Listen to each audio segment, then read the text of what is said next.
días tengan todos ustedes. Miren, vamos a llevar esta grabación en YouTube, en la conferencia de prensa de el presidente desde Palacio Nacional hoy, martes 5. Feliz cumpleaños, mi hijita Brisa cumpleaños este día. Hoy la felicito porque este día llegó a dar felicidad a nuestra familia. La queremos y la amamos con todo nuestro corazón, con nuestra alma. Felicidades, mija, te amo mucho. Hay que cuidarnos de esta pandemia, no podemos salir a festejarte, pero ya habrá el próximo año otro momento diferente, ya que nos están dando buenas noticias ahora aquí. Cuídate mucho, mi niña, te amo. Vamos a escuchar.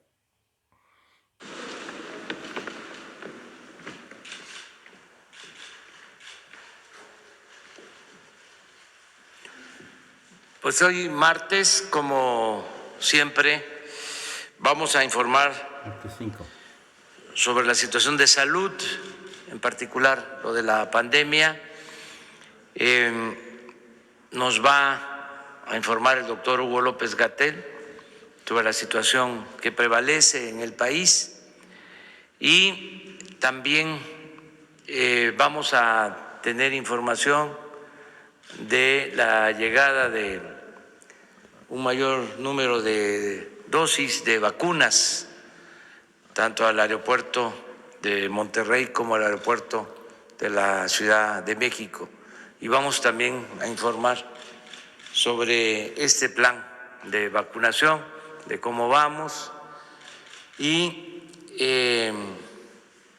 qué se está previendo hacia adelante, qué va a lograrse con el propósito de que se vacune a todos los mexicanos y que podamos cumplir con la meta de vacunar antes de que termine marzo, a finales de ese mes, a todos los adultos mayores del país. Estamos trabajando con ese propósito, organizándonos. Ya inició el Plan Nacional de Vacunación, los preparativos, la integración de brigadas de vacunación para ir hasta las comunidades más apartadas de México. Ya estamos trabajando en ese plan, pero vamos a depender de la disponibilidad de las vacunas y también se están haciendo las gestiones para que se cumplan los acuerdos que tenemos con farmacéuticas y solicitando también el apoyo de gobiernos extranjeros con ese propósito. De modo que vamos a darle la palabra al doctor Hugo López-Gatell, que nos informe de cómo vamos y también acerca de la vacuna. Adelante, doctor.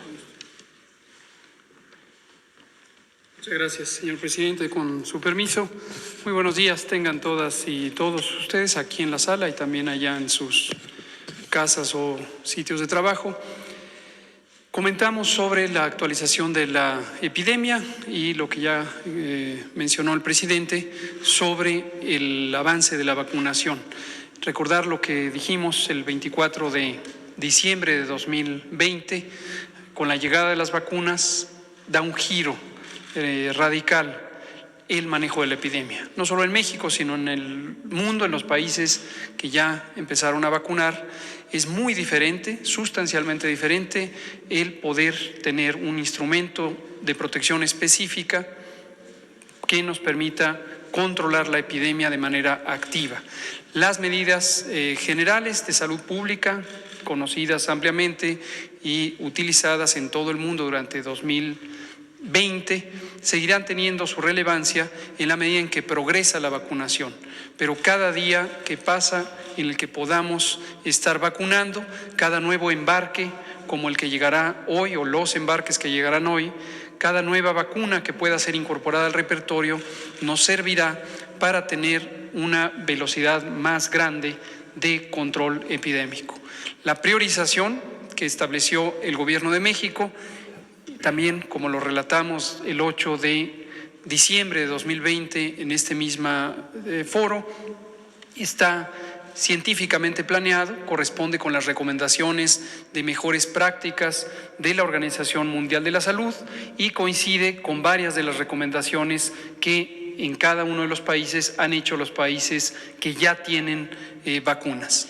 Lo que interesa en esa priorización, en primer lugar, es reducir la mortalidad, eso es crucial, reducir la mortalidad, y de acuerdo con distintos análisis, incluyendo algunos análisis epidemiológicos y modelaciones matemáticas que hizo nuestro grupo técnico asesor en vacunación, si logramos tener esta vacunación priorizando las edades, vamos a lograr reducir la mortalidad en 80% cuando alcancemos 20% de cobertura.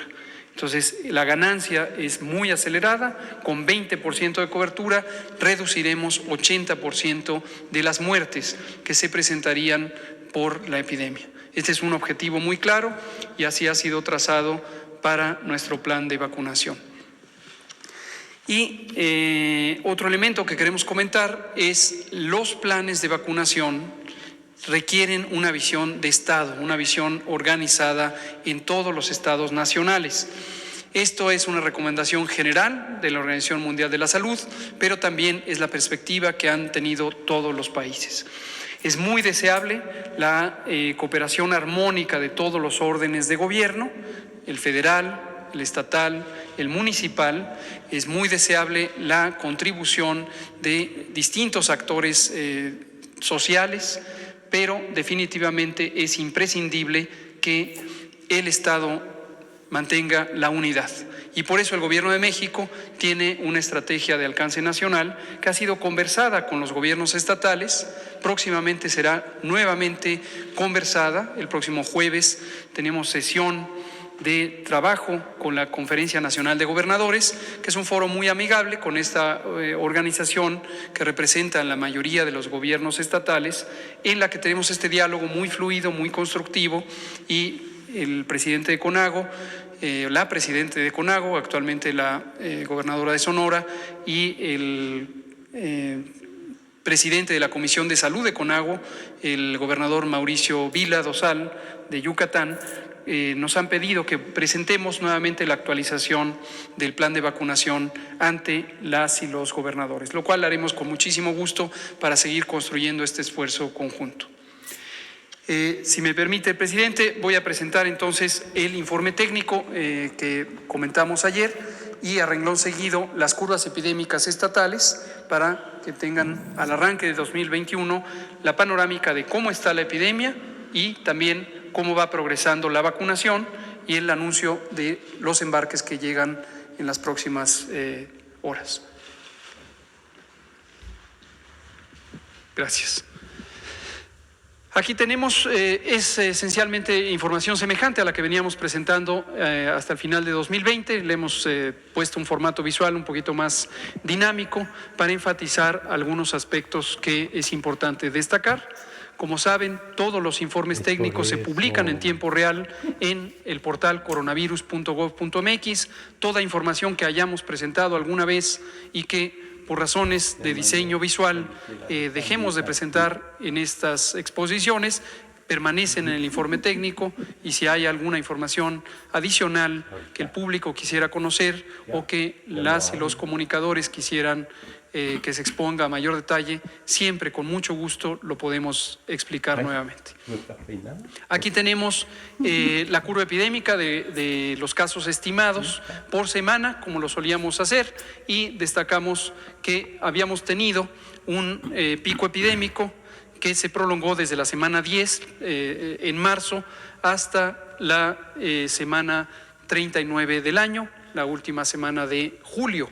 Posteriormente, durante agosto y septiembre, hubo un descenso en la intensidad epidémica y llegamos a la semana 40, en donde tuvimos nuevamente un repunte. Es a lo que le llamamos la segunda oleada, el rebrote, el repunte.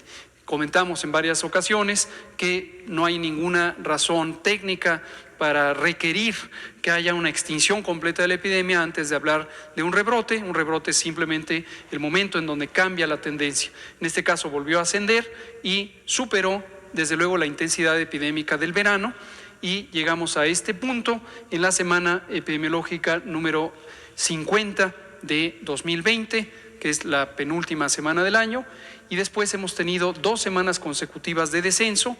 Para el corte de información, que termina en la semana 52 de 2020, en este momento estamos en la primera semana epidemiológica de 2021, tenemos este descenso de 21%. Y como suele ocurrir con el flujo de datos, es posible que la magnitud de este descenso sea más modesta, pero seguramente al sábado próximo terminaremos con una tendencia de descenso ya por 2 semanas consecutivas, lo cual es alentador.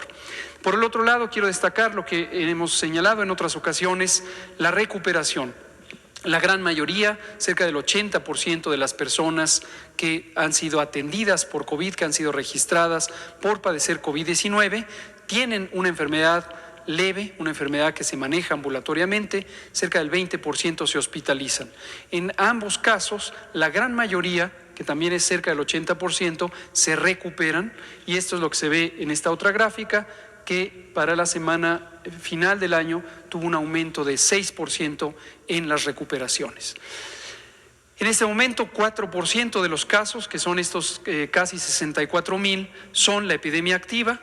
El resto son la epidemia histórica, 1,5 millones casi de casos que sumamos, de todos modos, por razones estadísticas, 1,600,000 si consideramos los estimados, ya se han recuperado. Solo 4% permanecen activos. La siguiente. Respecto al porcentaje de positividad, un indicador importante que se usa a nivel internacional, aunque cada país tiene su propia magnitud de porcentaje de positividad, de acuerdo a cómo realiza el muestreo, el uso de las pruebas.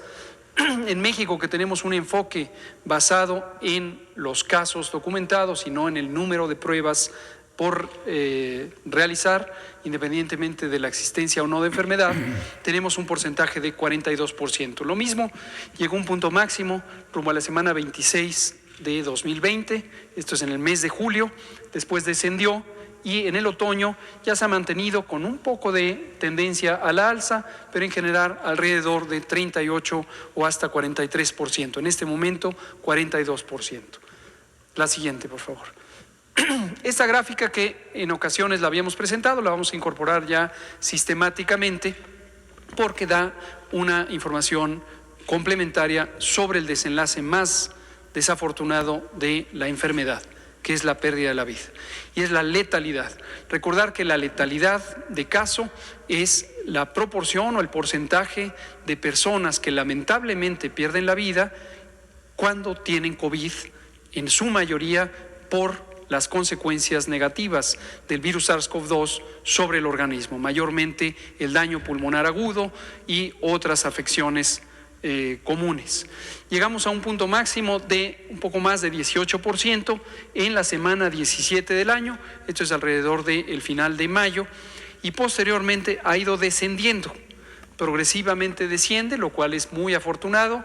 Esto tiene varias explicaciones, 2 de las principales son la mejoría en la capacidad de atención. Los protocolos de atención se fueron refinando en todo el mundo conforme progresó la epidemia, también en México, y la oportunidad de atención. Como hemos mostrado en algunas de las conferencias técnicas de la noche, principalmente la exposición del doctor López Ridaura, hemos tenido un acortamiento del tiempo en que las personas acuden a atención. Y seguimos haciendo este llamado. Si usted tiene síntomas de COVID y tiene 60 o más años de edad, o tiene enfermedades crónicas, diabetes, hipertensión, inmunosupresión y otras, no se espere, acuda a valoración médica. Eso puede ayudar a que disminuya la probabilidad de un desenlace fatal. Aquí lo vemos, estamos en este momento en promedio en 6% y con esta tendencia progresiva a la baja. La siguiente, por favor. Aquí sintetizamos lo que tradicionalmente presentábamos en las gráficas de columnas, que es la ocupación hospitalaria estado por estado. De manera panorámica tenemos el 51% de las camas destinadas a la atención de personas con infección respiratoria aguda grave, el síndrome clínico de COVID-19, ocupadas. Y vemos que 5 de las 32 entidades federativas que ahí están indicadas, con sus porcentajes de ocupación, tienen ocupaciones superiores al 70%. Otras 5 están entre 50 y 69%, también ahí indicadas, y el resto, 22 de las 32, tienen ocupaciones menores al 50%. El dato específico de disponibilidad de camas también aparece al final de la gráfica. La siguiente. Y para camas con ventilador, que son aquellas para personas críticamente enfermas, 45% están en este momento ocupadas en promedio. Solo 2 entidades federativas, el Valle de México, la Ciudad de México, la zona conurbada del Estado de México, tienen ocupaciones superiores al 70%. 2 están entre 50 y 69%, a saber, Nuevo León y Baja California, y las 28 restantes, 28 de 32, tienen ocupaciones inferiores al 50%. Recordamos aquí, para una comprensión más exacta del manejo de la epidemia, que el objetivo de tener camas disponibles es un objetivo técnico establecido por el Gobierno de México desde la fase de preparación de esta epidemia, desde enero de 2020. ¿Por qué razón? Porque una de las situaciones más difíciles que enfrentaron varios de los países que iniciaron con la epidemia de COVID fue la incapacidad de atender a su población. En México hemos logrado, porque este fue el objetivo técnico alcanzado, que no se saturaran los hospitales. Ciertamente no teníamos, y lo hemos declarado una y otra vez, la capacidad instalada. El Sistema Nacional de Salud de México durante muchos años no desarrolló las capacidades suficientes en hospitales, en el número de camas, en el personal de salud, con una carencia de cerca de 240,000 personas de las múltiples campos laborales de la salud, y no había la capacidad instalada.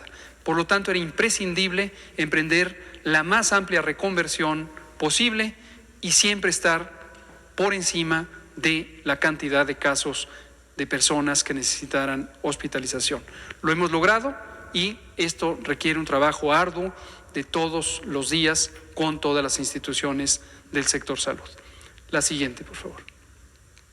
Esto ya no, vámonos directamente en la última de las secciones a la vacunación. Y enseguida presentamos las gráficas estatales. Aquí está. Esta es la Estrategia Nacional de Vacunación contra COVID-19. En un momento daré una indicación sobre lo que ya señalaba el presidente, de cómo irá progresando, cómo está planeada que vaya progresando en esta primera fase, sobre todo en la que se está vacunando al personal de salud. Veamos primero los números generales. Ayer se vacunaron 4,002 personas y lo estamos aquí graficando día por día. La vacunación contra COVID en México empezó el 24 de diciembre con 2,924 dosis. Posteriormente tuvimos un segundo embarque que empezó a utilizarse desde el domingo 27 de diciembre y todos los días se ha utilizado ese embarque. Un receso simplemente el día 21. Había algunas inquietudes sociales de por qué el día 1 de enero no se había vacunado. No es porque el personal vacunador no esté en disposición, es porque el personal médico, el personal de salud que recibe la vacunación no estaba en disposición de ser vacunado. Hubiera sido infructuoso intentar vacunar a personas que necesitaban un receso. Es el personal que ha estado arduamente trabajando y el propio personal pidió tener ese receso. Cuando hicimos las listas de candidatos a vacunar, la preferencia fue esperar. El día primero fue la preferencia mayoritaria del personal de salud, atendiendo y respetando esa declaración, esa manifestación de nuestros compañeros y compañeras del personal de salud. Optamos por dejar el receso el día 21, lo mismo que el día 25, y retomarla el 2 de enero, 3 de enero, 4 de enero. La siguiente. 43.960 personas han sido ya vacunadas. Hasta ahorita es, desde luego, la primera dosis. Recordar que aquí estamos usando la vacuna de Pfizer-BioNTech, que requiere 2 dosis con un intervalo de 21 días en promedio. Y vemos el progreso, lo vamos a estar graficando día por día conforme vayamos utilizando esta y posteriormente las siguientes vacunas. La siguiente. 82% de las 53.625 dosis ya han sido utilizadas. Hoy arrancan nuevamente los puestos de vacunación desde temprano a las 8 de la mañana y lo más probable es que se termine el 100% de estas dosis. Pero llegan nuevas, la siguiente, hoy 5 de enero, llegan este nuevo embarque de una dotación semejante de 53.000, un poco más de 53.000 dosis, que se desglosan de esta manera. 8.755 serán para Coahuila, arriban poco después de las 8:15 de la mañana al aeropuerto de Monterrey. Ahí está el general secretario de la Defensa, Luis Crescencio Sandoval, y también nuestro colega Zoe Robledo Aburto, director general del IMSS, para recibir 8.755 dosis en el aeropuerto de Monterrey. El personal de la Secretaría de la Defensa Nacional las trasladará de una manera segura a Saltillo, Coahuila, donde serán utilizadas en los distintos puestos de vacunación en instalaciones militares de acuerdo a lo programado. Y en la Ciudad de México arribarán 44.850 dosis. Ahí estarán para recibirlas el secretario de Salud, el canciller, el almirante secretario de la Marina y también Juan Ferrer, director del INSABI. Ahora comento sobre el uso de estas vacunas y el plan de vacunación. Recordar que el plan de vacunación tiene un primer grupo de priorización, que es el personal de salud, quienes cuidan a las personas enfermas. Tenemos que cuidar a quienes nos cuidan. Esto se ha hecho en todo el mundo. Esto tiene una razón técnica importante de priorizar al personal que está directamente en atención. Es claro y debe quedar muy claro, otro personal de salud, que somos quienes no estamos en el campo clínico, no somos prioridad y seguiremos esperando cuando nos toque a lo que corresponde por nuestra edad y condiciones de salud. Pero el personal de salud sí, y es el personal clínico, no solamente médicas y médicos y enfermeras, enfermeros, sino 11 categorías laborales del personal que está presente en las instalaciones clínicas, empezando por las instalaciones COVID y las instalaciones no COVID también de manera continua. Geográficamente hemos establecido el arranque en donde está más activa la epidemia en este momento, que es el Valle de México. Entonces 53.000 dosis se distribuyen de esa manera por esta razón. Y llegarán a la Ciudad de México, se seguirán completando la vacunación en hospitales de la Ciudad de México, se progresará en forma centrífuga, en forma del centro a la periferia, hacia el Valle de México. Después la zona megalopolitana, que ya expresábamos la semana pasada, es el siguiente grupo de estados que están en mayor intensidad epidémica. Esto comprende Querétaro, Tlaxcala, Puebla, Morelos y el Valle de México. Estarán vacunados también ahí el personal de salud y enseguida, ya con el embarque que tendremos el día 11 de enero, es decir, la próxima semana, ya simultáneamente vacunaremos en el resto de las entidades federativas. Esto también lo destaco porque ha habido algunas inquietudes, legítimas por supuesto, en los gobiernos del resto de la República de que perciben que solo está aquí en la Ciudad de México. No es así. Todas las 32 entidades federativas tienen la prioridad. Entonces, con el embarque del 11 de enero ya estaremos recibiendo más de 436,000 dosis por semana de manera continua, y esto nos permitirá vacunar en grandes cantidades a todo el personal de salud del resto del país. Estimamos que para finales de enero, para el último embarque, que serán el 25 de enero, tendremos ya 1,400,000 dosis acumuladas que permitirán vacunar a todo el personal de salud que está justamente en las unidades clínicas, COVID y no COVID. Entonces, todos los estados tendrán esa prioridad. Después, comento de una vez, como ya lo mencionamos, el segundo grupo de priorización son las personas adultas mayores. Hemos identificado, con base en el Censo Nacional de Población y Vivienda, su versión más actualizada, agradecemos al INEGI, por cierto, esta colaboración de facilitarnos información con mayor detalle, gracias al INEGI, y también con base en otros censos, por ejemplo, el censo de los programas de bienestar, en específico el programa de becas a los adultos mayores. Esto nos permite un nivel de detalle muy importante sobre la distribución en el territorio de las personas adultas mayores, y empezaremos vacunando a los que tienen 80 y más años.